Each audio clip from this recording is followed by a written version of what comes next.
conversation with the pioneer of technical analysis in India, only on ET Now.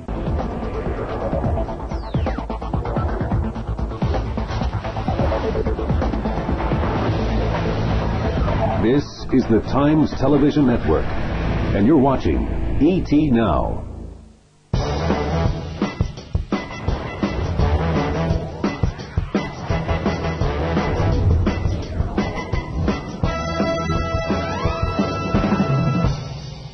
Hello and welcome to Talking Technicals. Level of indecision. Now, a spinning top in particular, like the one which you can see here, is actually characterized by A, a small body, and B, two long shadows on either side. Now, this entire picture shows one of very high level of indecision.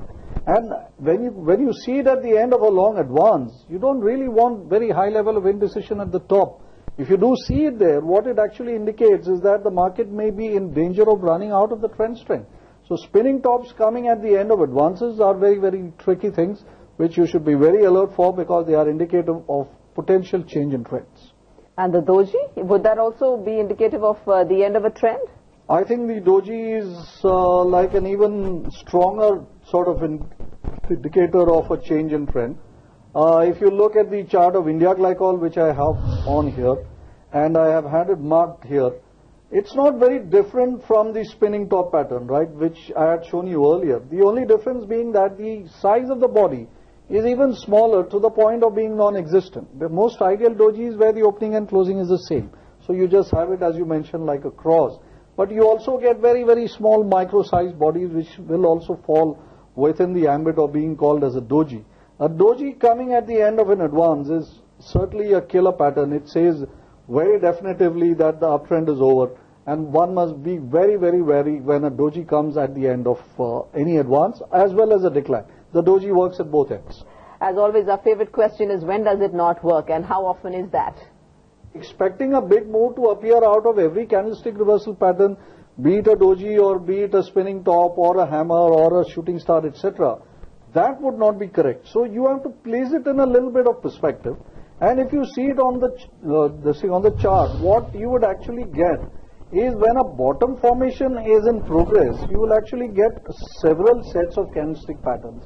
Now you see this is a big decline, and then you have something like a spinning top type pattern or a hammer which is here, and then it gets succeeded by yet another hammer. Then you have another sort of reversal pattern here.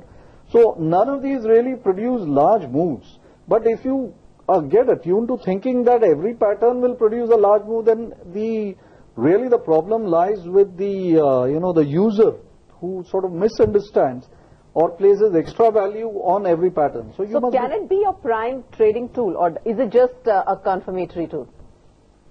It cannot be a prime trading tool, because it's a charting style. It's not really a trading tool in the sense of the various things we described, like your moving averages and your RSI, ROC, etc.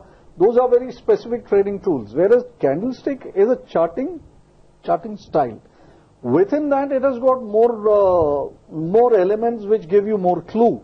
But like anything else, it has to be combined with more things to make it more interesting. The next question really is that if you wanted to combine it with some other patterns, how would you actually do it? Because clearly, as you said, it's supposed to indicate reversals, and reversals need a lot more to confirm, because they are also more risky to trade, because you expect the trend to reverse.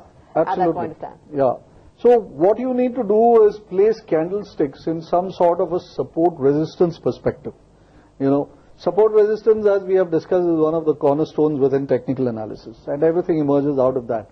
Now, if you look at the chart of India Infoline, which I have on here, you'll see is that the prices are meeting the previous high out here, and as you go into the previous high, when you reach into resistance, as it were, the previous high is the resistance, what you develop here is a long reddish candle, red, indicating that there is some amount of selling. So when you combine the resistance with the reddish candle or the bearish candle, that indicates that this up move, which is trading up into resistance, is likely to meet with some amount of problems. Similarly, the next time around, it again trades up into the same resistance. It trades in with a lot of confidence, but the very next day it gets slammed down. So the concept of resistance is there, but it gets enhanced by the fact that there is a green candle or a red candle around it. Right. So just you on place this it chart, in perspective. staying with this interesting chart, there's one point on the right, extreme right, which is higher than the resistance levels that we had earlier. If we were to join that dot with the second high, you'd actually get an upward trending line. Yeah. But instead of that, you choose to look at this horizontal resistance level line. Why is that? The horizontal is something I have used first to illustrate the fact that these two levels, how the change from the green to the red actually made sense in the context of your resistance.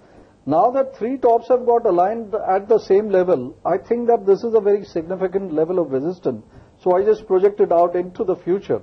At the same time, if I look at the lower level, I have a rising trend line here, a support trend line, higher bottoms, and look at the way the chart actually interacts, the prices actually interact with the trend line. As you reach down into support, what you are getting is long body green candles. So this is what I meant by placing the candlestick in the context of support resistance pattern. Where it works very well. There's another one that you said, Doc, and which is on the India info line chart, where you can actually use some other signals as well, along with the candlesticks. Yeah, I mean, here I have not included it, but then you can actually add your oscillators here. You can add your, let's say, moving averages here. I have used the trend line as a concept. You can see that as a pattern. This is something called as an ascending triangle. Right?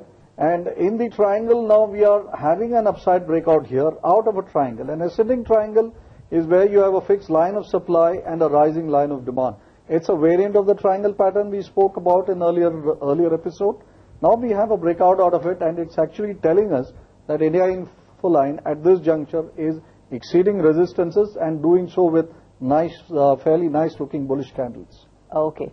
Before we head out, here's a small question that we have for you, and there you have it on your charts. Really, the question is whether technical charts are meant only for the short-term trader, or are they meant for the long-term trader as well? So, true or false, whether technical charts are meant for short-term traders. Think about that. We'll tell you when we come back.